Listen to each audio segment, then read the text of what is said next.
Hi guys, class 10th board exam question paper में poetry वाले portion में एक जो है स्टैंजा दिया जाता है और कहा जाता है कि इस स्टैंजा को आप पढ़िए और पढ़ने के बाद उसके नीचे दो क्वेश्चंस दिए जाएंगे और वो दोनों ही क्वेश्चंस एमसीक्यूज होंगे, मीन्स बहुविकल्पी होंगे। आपको पहले पैसेज पढ़ना है, पैसेज पढ़ने के बाद उसके नीचे जो दो क्वेश्चंस दिए गए हैं उन क्वेश्चंस को पढ़ना है और क्वेश्चंस को पढ़ने के बाद जो आपका सही विकल्प होगा, सही ऑप्शन होगा, उसको आपको चुनना है, सेलेक्ट करना है और वही आपका आंसर होगा। जैसा कि आप जानते हैं कि हाई स्कूल में कोई भी सब्जेक्ट हो 20 मार्क्स के एमसीक्यू जाते हैं, 20 नंबर के बहुविकल्पी प्रश्न आते हैं, तरह तरह के वहाँ पूछे जाते हैं, प्रोज, पोएट्री, सप्लीमेंट्री रीडर, इसके बाद ग्रामर पोर्शन, अनसीन पैसेज। तो यहाँ पर हम लोग चर्चा कर रहे हैं पोएट्री वाले पोर्शन की कि पोएट्री वाले पोर्शन में एक पैसेज दिया जाएगा, उस पैसेज के नीचे दो क्वेश्चंस दिए जाएंगे, दोनों ही क्वेश्चंस के आंसर आपको विकल्प से निकालना है और सही विकल्प को चुन करके ओएमआर में सही आंसर को आपको ब्लैक पेन से जो है रिंग को ब्लैक करना है, जो गोला दिया होगा उसको काला करना है। तो आइए यहाँ पर हमने एक पैसेज लिया, the way accrue Shuk down on me the dust of snow from a हेमलक tree.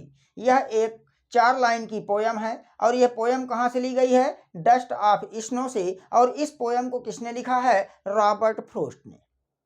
तो जैसे ही आप पैसेज पढ़ें तो पैसेज को पढ़ने के तुरंत बाद ही आपको यह पता चलना चाहिए कि उस पोयम का शीर्षक क्या है, टाइटल क्या है। तो हमने पढ़ा the way accrue Shuk down on me the dust of snow from a हेमलक tree. ये पोयम कहाँ से ली गई है? डस्ट ऑफ स्नो से। और डस्ट ऑफ स्नो पोयम को किसने कंपोज किया है, किसने लिखा है, उसके कवि कौन है? Robert Frost. आइए क्वेश्चन पर गौर फरमाते हैं। क्वेश्चन दिया, who compose the above lines. Above ऊपर, लाइन्स पंक्तियों को, कंपोज लिखा, तैयार किया। ऊपर युक्त पंक्तियों को किसने तैयार किया? आर। अथवा who is the poet of the above lines. ऊपर युक्त पंक्तियों का कवि कौन है? तो आप यहाँ देख रहे हैं कि ये पंक्तियाँ कहाँ से ली गई हैं? डस्ट ऑफ स्नो से। किसने लिखा है? रॉबर्ट फ्रॉस्ट ने लिखा है। अब यहाँ पर क्वेश्चन बना कि इन पंक्तियों को किसने लिखा है, किसने तैयार किया है? तो आप यहीं से जान सकते हैं, रॉबर्ट फ्रॉस्ट। जैसे ही आपने पोयम पढ़ा, पोयम का नाम पता चला, उसके पोएट का नाम पता चला और आप देखे, पूछ लिया कि लाइनों का या जो पंक्तियाँ लिखी गई हैं उनका पोएट कौन है, तो सीधे आप टिक कर सकते हैं।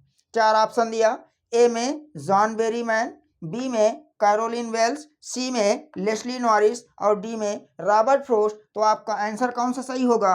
डी नंबर होगा, रॉबर्ट फ्रॉस्ट। इस प्रकार से क्वेश्चंस आपको देखने को मिलेंगे। 2 क्वेश्चंस दिए जाएंगे, दो में से दोनों क्वेश्चंस कंपलसरी हैं, विकल्प में दिए जाएंगे। सही ऑप्शन को चुन करके जो है ओएमआर सीट में सही आंसर को काला करना है, सही गोले को एकदम पूरी तरह से बॉल पेन से जो है ब्लैक करना है। चलिए अगला क्वेश्चन लेते हैं। इसी पैसेज से रिलेटेड किस किस प्रकार के क्वेश्चन पूछे जा सकते हैं, तो आइए देख लेते हैं।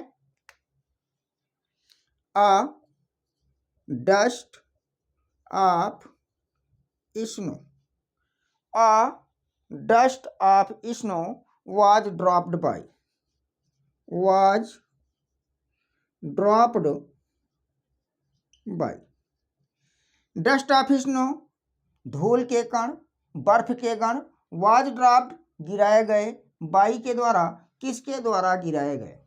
चाहे तो यहाँ से पढ़ के हम ऑप्शन सही आंसर मिल सकता है और अगर नहीं मिल रहा है तो इसके लिए ऑप्शन दिया जाएगा, ठीक है। तो यहाँ पर हम देख रहे हैं द वे, जिस प्रकार से अक्रो एक कौवे ने, सुक डाउन गिरा दिया, ऑन मी मुझ पर, डस्ट ऑफ स्नो धूल के कण या बर्फ के कण, फ्रॉम अ हेमलक ट्री धतूरे के वृक्ष से।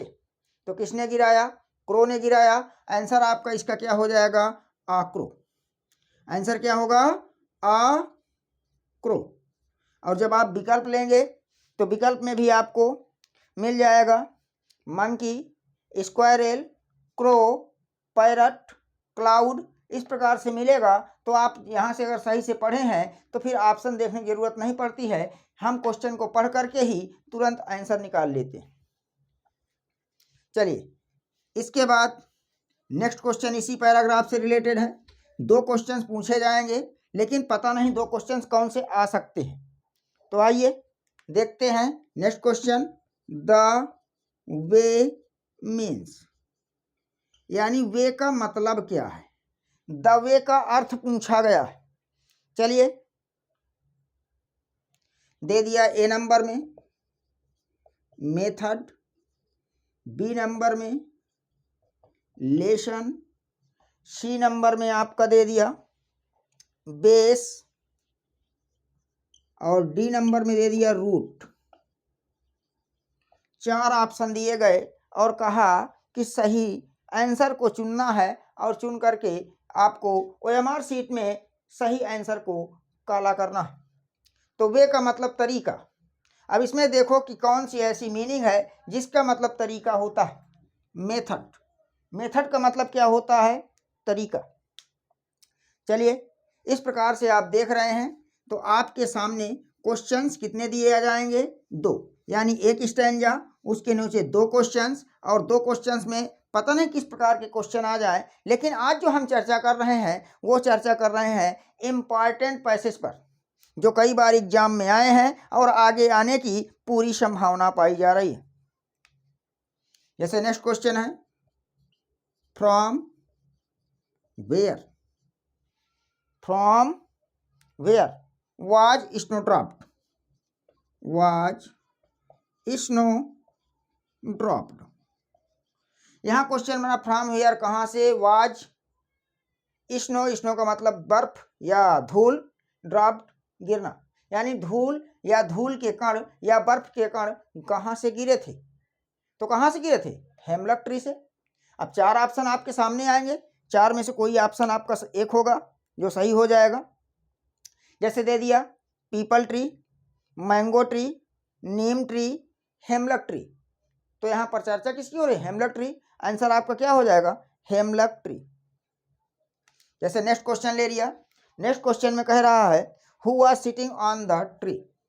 नेक्स्ट क्वेश्चन कह रहा है who was sitting on the tree, पेड़ पर कौन बैठा था। तो यहां पर चर्चा किसकी हो रही, क्रो की, कौवा बैठा था। 4 ऑप्शन दिया, कुक्कू, स्पैरो, क्रो, पिजन। तो चर्चा किसकी हो रही है, क्रो की हो रही है। तो पेड़ पर कौन बैठा था, क्रो बैठा था। नेक्स्ट कह रहा है वेयर